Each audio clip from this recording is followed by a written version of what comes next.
We all think we know the story of World War II, right?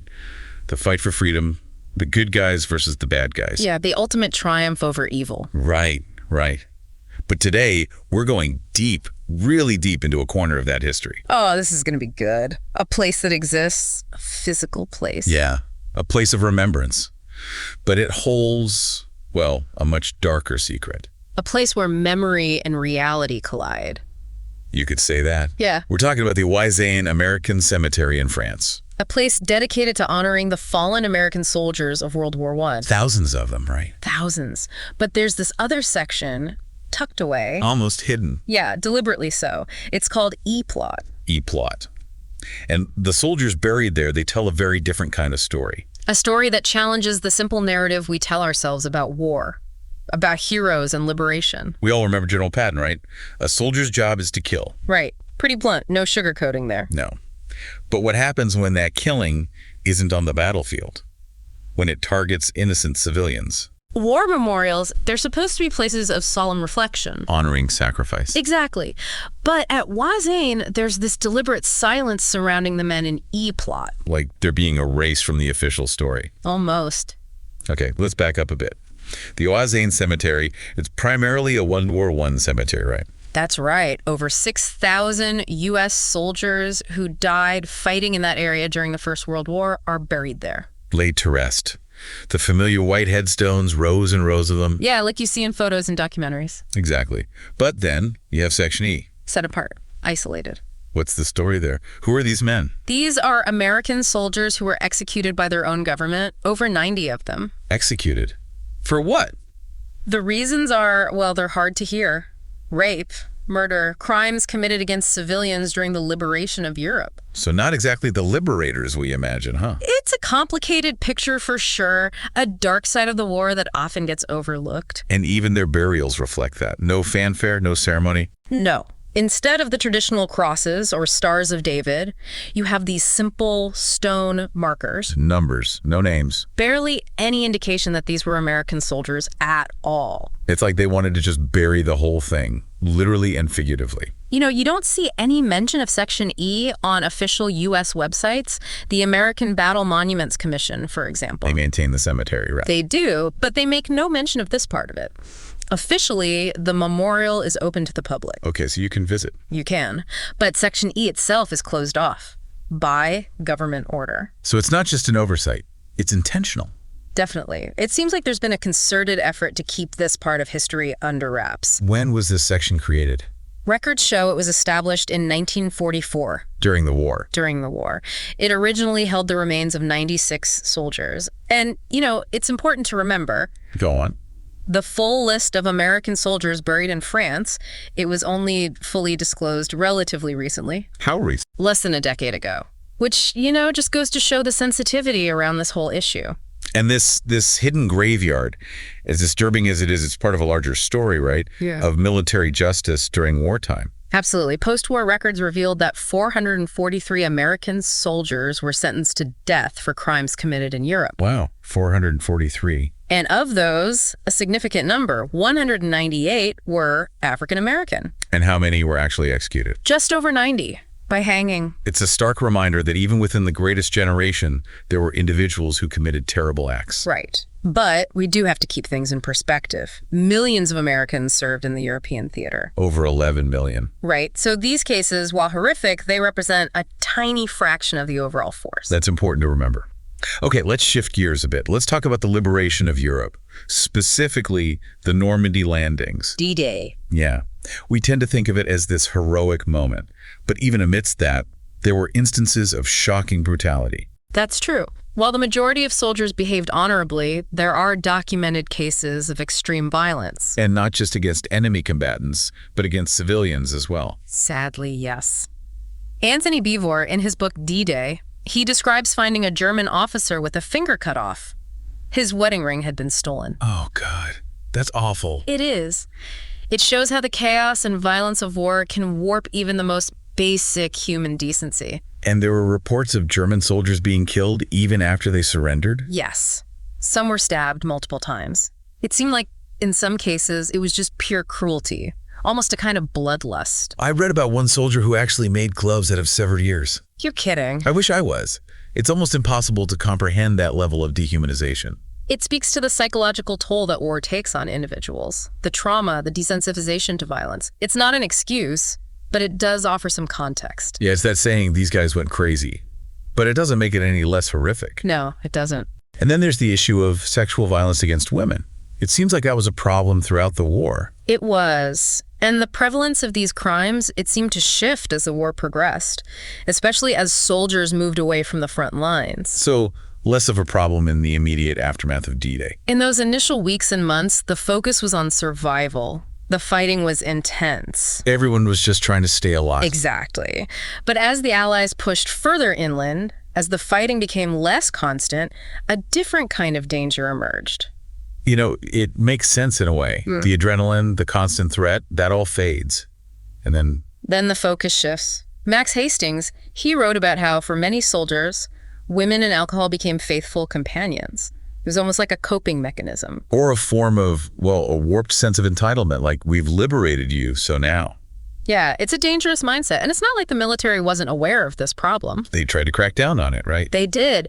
Fraternization with civilians, especially women, was officially prohibited. But enforcing those rules in the chaos of war, that must have been next to impossible. It was. And there were ways around those prohibitions. Bordellos, for example. Unofficial ones, of course. They always pock up, don't they? They do.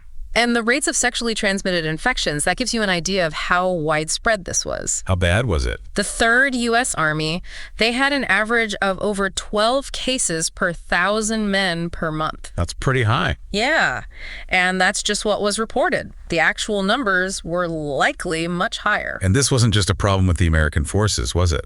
No, but the numbers do suggest it was a more significant issue for them. Why do you think that was? It's hard to say for sure. Some historians point to the relative youth and inexperience of many American soldiers.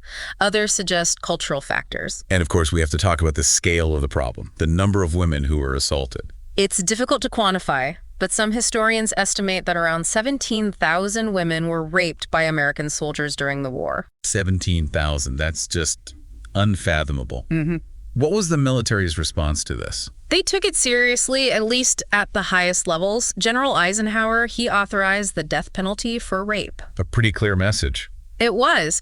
And John Woods, he became the primary executioner for U.S. forces in Europe. So these weren't just empty threats. They were actually carrying out these sentences. They were, and it's important to note that a disproportionate number of African-American soldiers were accused and executed for these types of crimes. That's something that's been documented in other contexts as well. Right. It's a reflection of the racial dynamics of the time, the existing prejudices. And the fact that African-American soldiers were often treated more harshly by military courts. Exactly. In the last 2 years of the war, over 40 of the 100 death sentences carried out were for black soldiers, even though they represented a smaller percentage of the overall army. And it's not like the problem of sexual violence just disappeared after the war ended, right? No. The accusations actually spiked in the early months of 1945 as the Allies were closing in on Germany. Why do you think that was?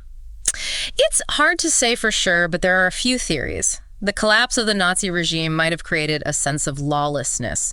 Maybe some soldiers felt like they could get away with anything. And you have to imagine the situation in Germany at that time was incredibly chaotic. Absolutely. The country was in ruins. The civilian population was traumatized and desperate. It was a perfect storm for this kind of violence to occur. So what were the numbers like? Well, in January of 1945, there were 18 reported cases of rape by American soldiers in Germany. By February, that number jumped to 31. Okay, a significant increase already. Right. And then in March, it exploded to 402. Wow. And in April, it peaked at 501. And even after the war officially ended, there were still a significant number of accusations. 349 in the months after the surrender. So even in peacetime, the problem persisted. It did. Yeah, one thing that's always struck me is that the conviction rates for these crimes were relatively low. Why do you think that was? It's a complex issue. Some historians suggest that there was a degree of official leniency. The army didn't want to tarnish the image of the liberating heroes. It's easier to sweep things under the rug. Right. And in some cases, it's possible that the encounters were consensual. We have to remember that many German women were desperate. They were living in bombed-out cities. Food was scarce. They might have seen American soldiers as a source of protection or even a way to escape the devastation. Exactly. And some women might have been attracted to American soldiers, the culture, the perceived wealth, even the uniforms. It's a complicated situation for sure, but that doesn't excuse the violence. No, it doesn't. And we can't forget the victims. Absolutely. Okay, let's circle back to Section E. After the war, the U.S. military had to figure out what to do with the bodies of these executed soldiers. Right. It was a logistical challenge, but also an ethical one. How do you bury men who committed such heinous crimes? Where do you put them? And the decision was ultimately made to bury them at Wysane. Yes. Section E became their final resting place. 95 soldiers in total, all executed by hanging. Including Eddie Slovik, the soldier who was executed for desertion. Right. His case was, and still is, very controversial. He was the only American soldier executed for desertion since the Civil War. And he was eventually pardoned, wasn't he? Not officially, but his remains were returned to the U.S. in 1987, and there's been a lot of debate about whether his punishment was justified. A lot of people believe he was just a scared kid who made a mistake. And that the Army made an example of him. It's a tragic story. It is, and it's just one of many that are buried, literally and figuratively, in Section E. Yeah, and there are a couple of specific cases that really highlight the individual tragedies involved. You're thinking of Lee Davis and Blake Mariano? Yes. Davis was an African-American soldier who was executed for the rape and murder of a young girl in England. That case is particularly noteworthy because it happened outside the main European theater. Right. And he was executed by Thomas Pierpoint, the famous British hangman. The one they called the King of the Hangmen. Yeah, he was known for his efficiency. And then there's the case of Blake Mariano. He was a white soldier, a veteran with a good combat record, but he ended up raping a young woman and murdering 2 others in Germany. All while under the influence of alcohol, if I recall correctly. He was 29 years old, a father of 3.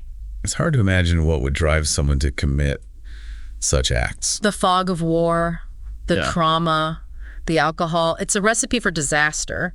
And unfortunately, these cases weren't isolated. No.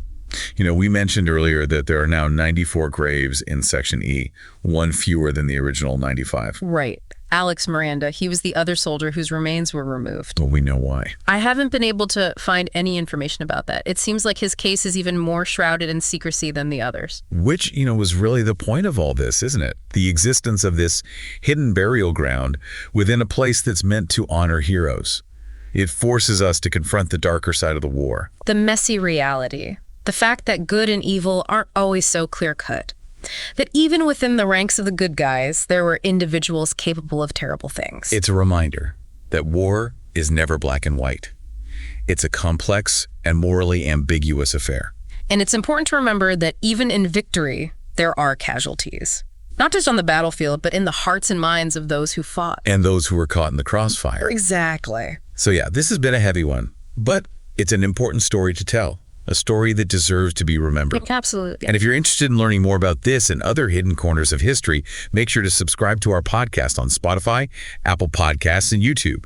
We are here to make things clear, new episodes every day.